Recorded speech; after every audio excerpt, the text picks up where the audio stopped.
Welcome back to another episode of the Downsizing Roadmap podcast with your hosts, Jody Roscoe and Heather Fisher.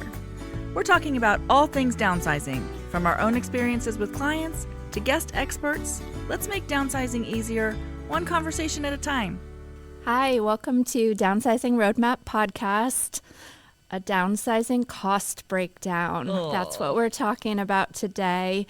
What is worth paying to move? So this can be really eye-opening, I think. And, we always talk about parameters and filters for when you're deciding what to keep and what might move to the next phase with you. And I think this one will give you a real good dollars and cents parameter. We'll talk a little further in the episode on, how the math doesn't always math to make it a good decision to keep something. Yeah, especially if you're not sure you want to keep it. It's not like use something that you know that you love, right? How expensive is that maybe box we will talk about. So I'm Heather Fisher. I'm Jody Roscoe. I wish I had this math when I moved here from San Diego to Ohio. I moved a lot of stuff that then when I got here, I was like, why do I have this? I don't need it. And I spent all the money to move it. Oh my gosh. If you're moving across cities, I think that's where the huge cost comes. And we typically think about that costing so much.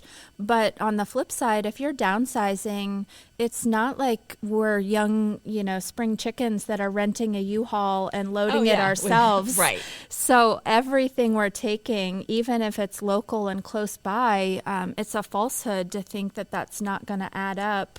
When we're not doing it ourselves like we did in our 20s. In the labor to move it and in the cost per weight of moving it, or however they're charging you to move it. So yeah, absolutely. Both. Absolutely. Yeah. Sorry, that's so bugging me. all set over there. So, just looking at things item by item, especially furniture, books, heavy items. If you're only wishy-washy on a bookcase or a heavy desk and you're not sure and you haven't planned whether it's even going to fit, if you bought that desk for $200 and it's going to cost you $400 to move, that's the math we're talking about today. And even if you bought it, for a lot of money, I think that's where people really get hung up. They're like, well, that was worth a lot of money. Yeah. But it's not worth a lot of money now. Maybe it's worth $80, $100, $50. And now you're paying, $700 to move something that's worth $80 that you did pay maybe several $1,000s for. Yeah. But furniture just doesn't hold its value like it used to. Or it just doesn't hold its value. And we say all the time, downsizing is never about getting rid of everything you own. So there are items that aren't going to math, but they're ones to keep, the ones you love, the ones you use. It might be expensive to move them, but if they're a firm yes, do that. Yeah, love it. Absolutely. Take it. We're not saying, don't move everything or, don't take anything that might cost money to move, but just really making that clear decision and not moving a lot of maybes and just delaying those decisions because that can be expensive. So the question is it worth it to move this or should we let it go? Yeah. That's what we're doing. Yes. Okay, so hard costs to factor in. So there's hauling and moving fees, which we just said. They charge by weight or by volume. And it's different, different ones. So you'll have to, as you interview people, you'll have to see how they're charging. But either way, if it's a big box, or if it's a heavy box, then it's costing you money for each thing.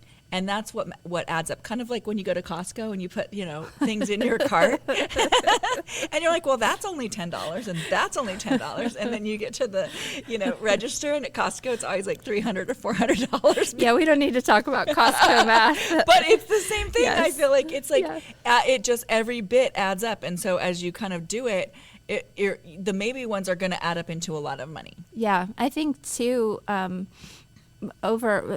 problem that I've seen happen to many people is that you start the process, you get an estimate for movers, and you think okay, well, I'm not keeping this, and this. And then you get a little stuck in the emotion and you keep more. And we've had people have to go add on a second truck or add on another U-Haul or add on another trip. And, it's just because of that panic. They didn't quite leave themselves enough time to be comfortable with the sorting and to know what they had. And that also ends up to being too much stuff when you get to wherever you're going. And so not only have you now paid for it, but now you're feeling overwhelmed by it once you get there as well. So make the decisions ahead. Just do not kick the decisions down the road. Yeah. I think is what we're trying to say on that. So another hard cost to factor in is, are you going to have a storage unit to store the stuff in the meantime? And or like if you're selling your house and it's too full of things and you're not making the decisions about it, did you have to get a pod to take some of the stuff out? Did you have to move stuff to the storage unit? What does that look like? Or the stuff doesn't fit. A lot of times we'll hear people say this, I'm just going to move the stuff that fits in the new house that's smaller, and then I'm going to put the rest of it in a storage unit, and I'll just sort through it later, because they're feeling overwhelmed and they're feeling like I can't make all these decisions and I don't have that time frame to do it. So if I just put it in a storage unit, then I'll go over there and sort through it. And what we find is people do not go over there and sort through it. They just start paying on a storage unit and it lives there for a long time. Yeah, we have people that ask us at our class and things. We just had someone last week say, well, you guys must be so good at this. And I mean, I'm ready to fess up, but we have made that storage unit mistake. As you know, I combined households with my husband, and we did what we anticipated being a much shorter temporary storage unit when we were going to build our new house. And, as I've said before, that got delayed, but I don't think that's uncommon. I mean, our reason was for us, but I think that that's what you're saying. People say, well, I'll put it in the storage unit short term, and then I'll go through it, and then it'll all be fine. And I think for so many people that becomes years. So I did the math on our storage unit. That was probably painful. It was very painful, guys. We are, failing forward here. But we put stuff from my house into a storage unit. I got rid of a lot. Jody knows. Yeah. I felt like I was making those decisions.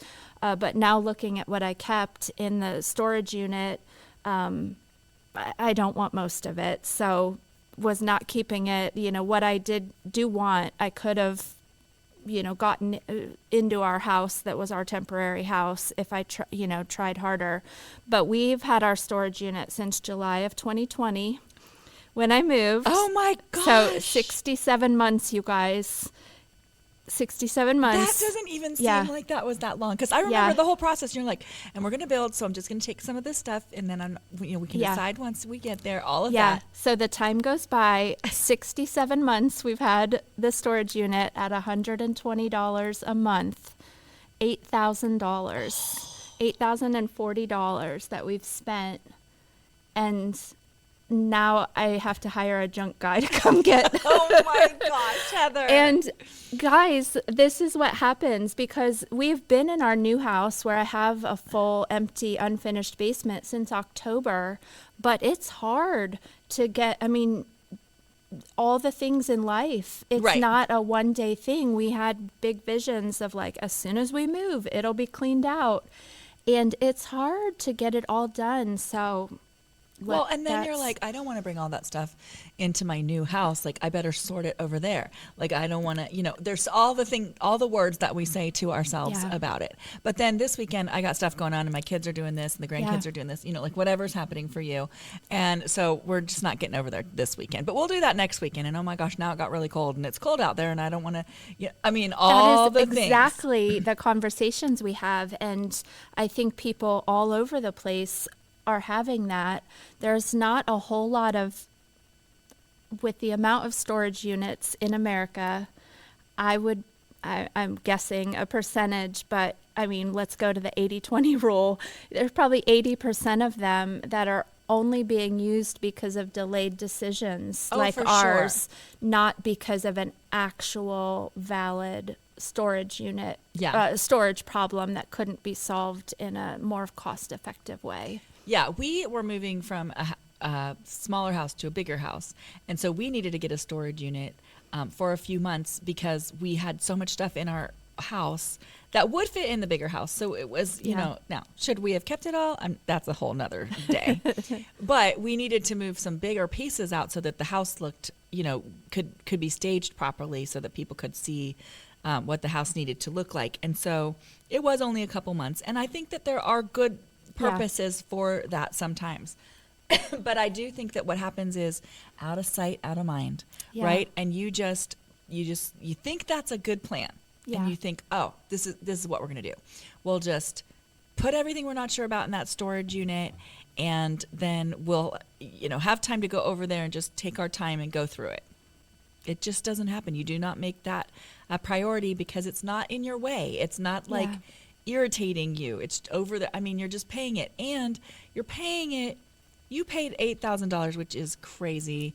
And, I remember when you got it and it was like, yeah, that's a smart idea. You're going to build. And I wasn't like also thinking, how much money, how long that would end up being and how much money that would end up being. Because when you said it, I was like, that totally sounds justified.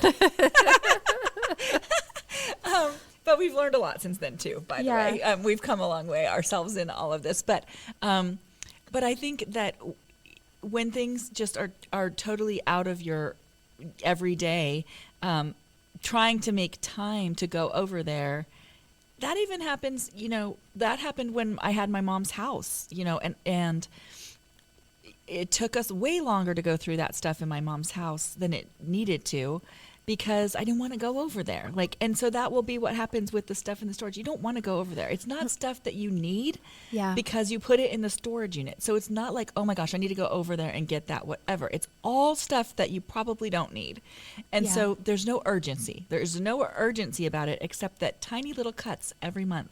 Like you paid that money, but you paid it in a small amounts to where it doesn't seem like if somebody was like, hey, if you want me to store that, it'll be $8,000. You'll be like, no. Right. Donation. But it's like, away. It's $100, it's $150, it's $200 a month, it's whatever. And so you think, oh yeah, like when you put it in there, you think, well, all of that stuff must be more than $200 or $300. And so, we need to make sure we go through it. And so quickly it can become. Yeah. Similarly, we see a lot of times our clients that are moving to, most often we see this when they're going to like a senior living community or somewhere where they're not necessarily making a direct transfer of the equity and the funds from the sale of their house right away. Yeah. Where the house will sit for just months and months. And, if we're looking at the math of a move, that can really be a huge expense in that same way and more if you're keeping utilities on at the property and, paying taxes, paying for maintenance that comes up, upkeep, mowing. But we've had clients, we moved out of here 11 months ago and they're still dealing with this stuff or, long time frames. So this is all part of just really trying to clarify how much that will cost you financially and in other ways with that mental weight of it.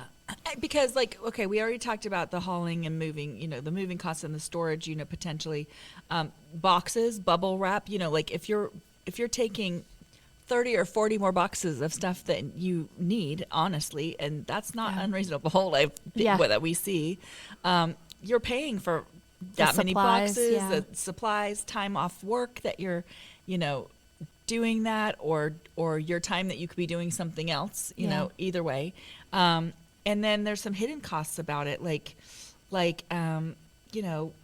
rebuying items that you forgot you had in storage. So it's like I know it was probably like Christmas to you in a little way when you opened it and you were like, except not in the best way, because then you're like, whoa, look, I don't want this. I have seen it. Well, it's definitely a two-way street. I mean, there are some of my just more important items to me that I'm very excited to have back out of storage that I love and treasure.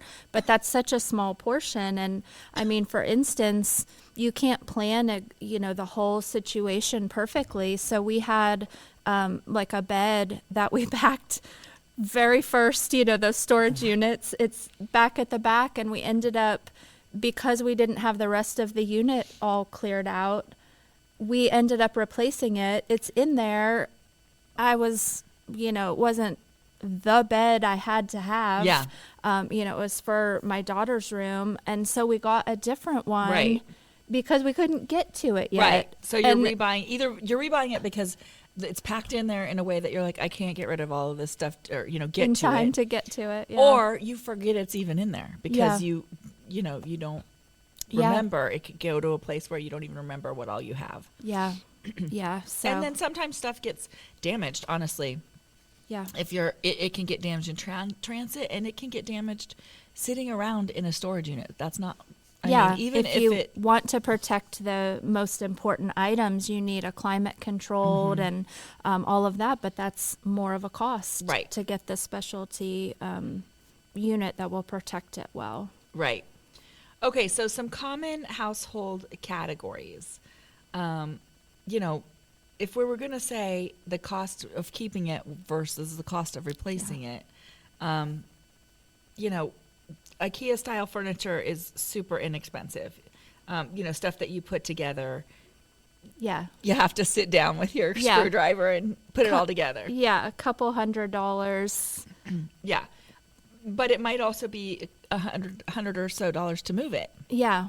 And because it is what it is, moving it is going to make it not so correct. The screws start coming out, and it's a lot more wobbly after a move. Yeah, because we had some bookcases that were IKEA, and they looked really cute in our house, and we moved them, and they were definitely a little bit more, not so square, and the doors didn't quite line up the way that they did before. And so basic kitchen gear, it's probably like $150 to replace your basic kitchen stuff, depending on and I'm not talking about your KitchenAid mixer and all of that stuff, but just maybe some dishes and silverware and stuff like that, but they're heavy, so that can cost the same amount to take it. Now if you love it, keep it.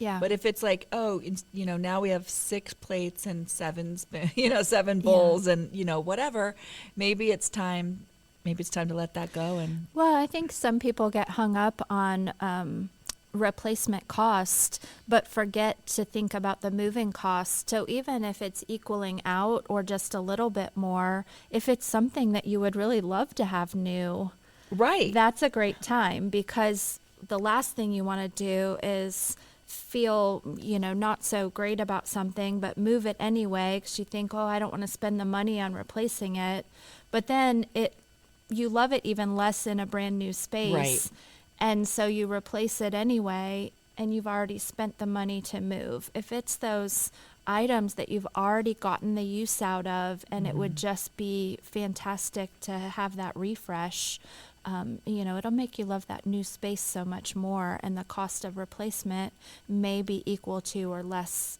than moving it.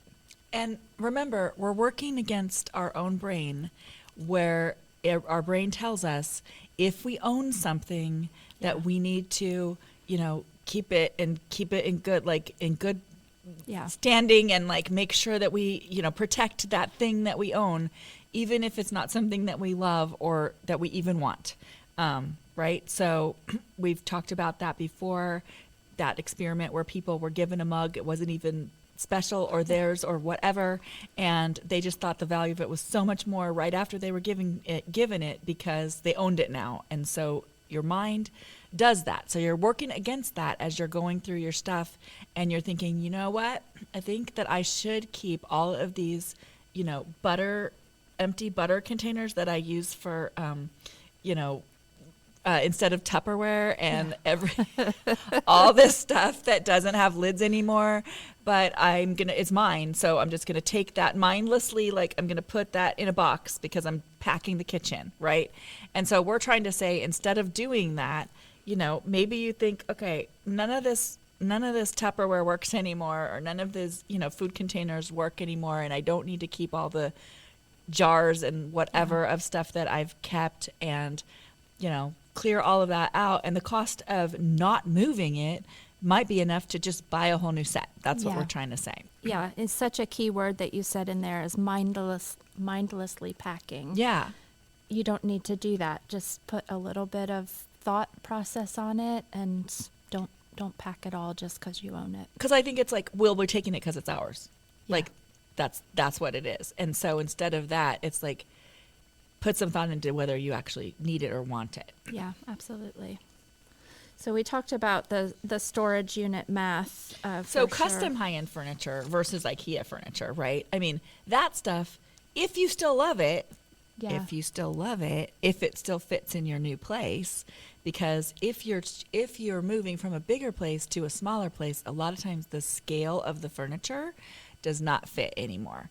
And so you need to do a little bit of work on that to make sure it's going to fit and it's going to look right in there. So sometimes it'll fit, but then you can't really walk around it, or it feels like wall-to-wall furniture. And so that's not, that then turns into a little bit of a different anxiety when we get into that place and it just feels tight. But custom high-end furniture that you love probably is worth moving, because that will cost less to move than it would cost to buy over again. Yeah, absolutely. And but if it's not something that you want, it's going to be one of those items that costs the most to move. Yeah. Because the custom high-end furniture is heavier and more solidly built, and heavy wood. Yeah, so make sure it fits and it's the look you want. Again, we always talk about that first big step is dreaming, and what is that going to look like, and is that fitting your future life, and is that what you need? Do you need the big china hutch if you don't need the china, and you're not doing the big Thanksgiving at your house anymore, and all of that? So books are heavy. So heavy. Books are so heavy. Yeah. And so 10 boxes of books is like 300 pounds. And so you want to really think about the books that you're bringing. And I love books. I'm a reader. I love reading. I love all of that. But really, I think the thought process on books is, if you would read it again, then keep it. If you would not read that book again, then maybe it's time to let it go. Yeah, really be honest with yourself on how long they've been on the shelf they are currently, or in a box that you haven't touched them. And if you're honest with that, that'll give you that answer as to whether you're going to reread it. Yeah. Yeah. Tools are heavy, but they're also expensive and valuable. So it depends. Or do you use them? I mean, are you going to be using those tools again in your new place? Or was that, you used to fix everything in the house and you're over it now? And that would be us. We would fix everything. And now we're a little bit more over it. But so what does that look like? And again, we're asking ourselves on all of these hobbies, any of that stuff, are we really going to do them in my next phase? And do them in the same way. It's not an all or nothing for the whole category, but it's curating your tools down to what would fit the new space, on what your needs will be there, or who will be doing the work. And this might be a category where, family might, be the one to want some of those tools and become that person for the family. Yeah.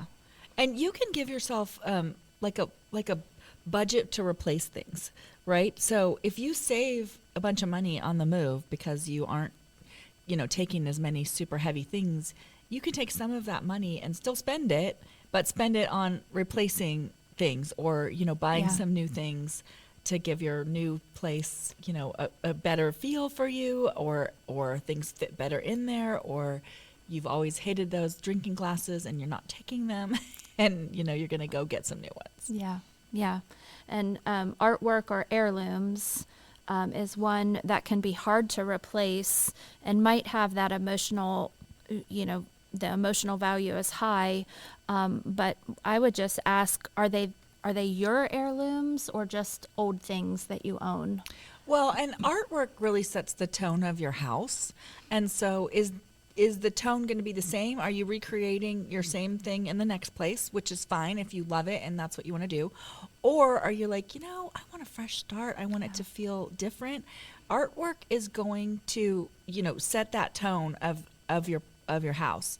And so if it's artwork that you don't love anymore for whatever reason, then maybe it's time to, sell that or let that go. Yeah. Yeah, absolutely. Designing the new space for the new phase. Yeah. It is. Yeah. And we get both. We get people that are like, no, I want to take my stuff that I love because I want it to feel like my home, and we've had some clients that have really done such a great job in a much smaller space, still making the house feel like their house that it was before. And they feel comforted by that. And then we have had clients who've just, gotten new things and felt like, okay, new phase, new stuff, and I'm ready to, do something different. And neither one is wrong. It's just to be thoughtful about what it actually is. And if you're the one that wants something new, don't take all the old stuff because it's yours and you're just packing, right? Yeah. Okay. So I think we've done storage math already, right? Yes, that sad topic. Yeah. Okay. So emotional justifications are sometimes the thing struggling in your mind against the financial reality, because so often we see people think, but it's still good and I paid a lot for that. And, the counter question to that would be, how much will you pay to keep it? You paid a lot at the beginning, but how much are you paying in all the ways that we talked about to keep it? Or I might need it someday, asking yourself the counter question of when was the last time you used it or needed it? Define that someday. And the third one, it was a gift. You know what we say about this one? Guilt is not a gift. So I don't think it was a gift should ever be the defining reason to keep something. If it's all the other questions, you love it, you use it, you honor it, it's part of your day-to-day, keep it. If you don't use it, didn't really care for it, it's at the end of its life, any of the other parameters, if it makes it a no, that's okay. The fact that it was a gift one way or another doesn't really factor in. It's not a reason to keep it. Yeah. I think all of these, my mother probably said all of these things. It's still good. It was expensive. If somebody gave it to me, I might need it someday. All of those things. And I think part of that was because she didn't want to get rid of things. That was her personality. She liked to keep a lot of things, and she so that was her procrastination of dealing with the thing of, it was kind of her justification of why she needed to keep things. And it's fine, but it will bury you in your stuff if you let yourself justify all of the reasons. And so if you're saying it's still good, that's great. Is it good for you? Is it good for your future? Is that what you're looking towards? Or somebody else will see it as good also and be like, I want that in my house, in my space, and they will love it and honor it. And so that's where that thing should live, right? Yeah. Because you are just needing to surround yourself with the things that you care about and that make you happy. So if the thing that you think you should keep is something that you are going to keep in a box in the storage unit, that means you can let it go because you don't care about it enough to want to look at it every day, to have it make you happy when you look at it, and all of those things. So all of those are just justifications for not making the decision. I'm being a little mean right now, but it's true. They're just justifications for not making the decision. And so start just by surrounding yourself with the stuff that you really care about and let the rest of it go. I might need it someday. You might, but I would say the amount of stuff that you need later is maybe 5%, and you probably can buy that again, for even with the savings of not moving it. It's rare that we need something again, because the things that you need every day, you're going to take, because you're going to like, oh, I use that. Like I need that. Those decisions will be clear. Yeah. Yeah, so just reframing that you're not losing the item, you're saving your future self time and money and stress by getting rid of it, honestly. Yep. So ask yourself these, do I use it all the time? Would I buy it again today? These are things that we talk about all of the time. Will it actually fit into my new space? Because honestly think, where will I put that? Is it going to sit on the dining room table? Is it going to, sit on a bookcase? Like, where is it going exactly? Yeah. Just think about the cost to move it, and does it cost more to move it than to replace it if you do need it in the someday category? Yeah. Good questions. Yeah. So when paying makes sense, like items that you really should consider paying to move, right? True antiques and heirlooms, which there aren't many of those. Yeah. But there are some out there that are actually true antiques, and if you love them and you want them in your space, then you probably should insure them and get them moved, properly and all of that. Yeah, there are those heirlooms that just hold financial value, that are a legacy part of a family, but that's really rare. Mm-hmm. So just researching, and like Jody said, if it truly is a financial reason for keeping it in the family, is it properly stored? Is it properly insured? Are you preserving that? Yeah, so rare items with high replacement values, then definitely worth it. But again, I still want it to be something that you love. Yeah. And so if that's the case and you don't, then sell it, because if it has value, yeah, then sell it so that you have room for whatever it is that you want in your future. Yeah. So, and not just because it was expensive at one point, is it still holding its value now? That's a question. That's a big difference in those two answers. Yeah. Yep. So, if you're doing a hobby now and it's something that you are working now, because I think we end up with a lot of hobbies that we've let go by the wayside, and then we don't let go of the things. Or you have high quality tools if you do woodworking, or if you fix things around the house, or those kind of things.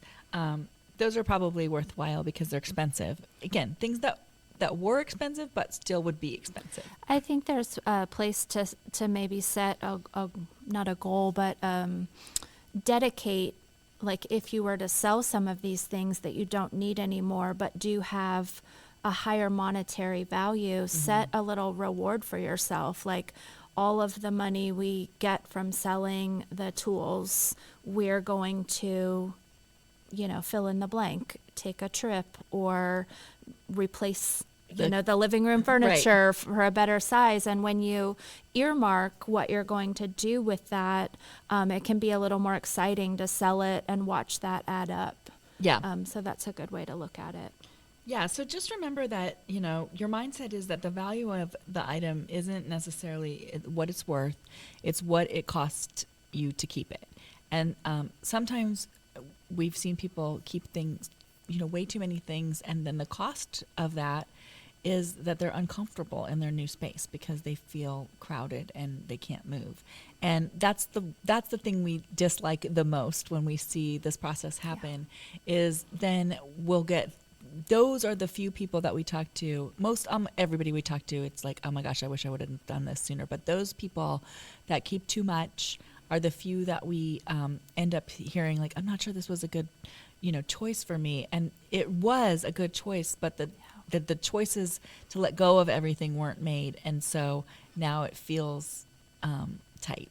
Yeah. And if you're listening and you've gone too far down the road without making those choices, it's never too late to streamline your space and just get out from under that mental load of having too much. Yeah. And if you have some things that you think, oh, I'd like to remember this, or I'd like to jog my memory, this thing jogs my memory about whatever, you can take a picture of it, put it on your phone, have a picture of it that you can look at later to jog your memory. You don't need the full thing.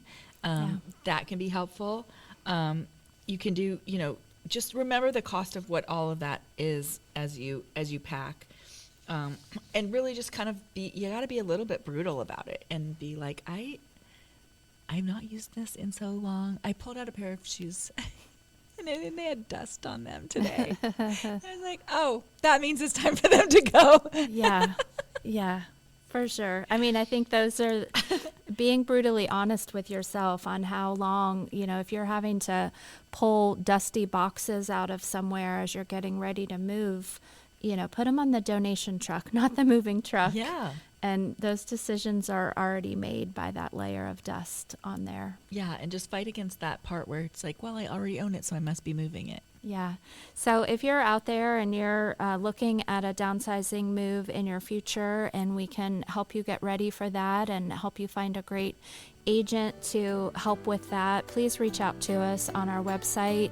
We can connect you with our network of people that can help you work through these decisions. If you'd like our free downsizing guide, which can help you get started with some great questions to ask yourself, that's available on our website as well. Everything can be found at downsizingroadmap.com, downsizingroadmap.com/guide for that free guide. Mm-hmm. Or /help if you just need us to help you. So. Yes. Yep. Awesome. Thanks, guys. We will be back again next week. Okay. Thanks for joining us on the Downsizing Roadmap podcast. If you found this episode helpful, be sure to subscribe, leave us a review, and share it with someone who might need a little downsizing inspiration. Have questions or ideas for future episodes? Reach out to us on our website, www.downsizingroadmap.com. Until next time, let's keep simplifying and moving forward.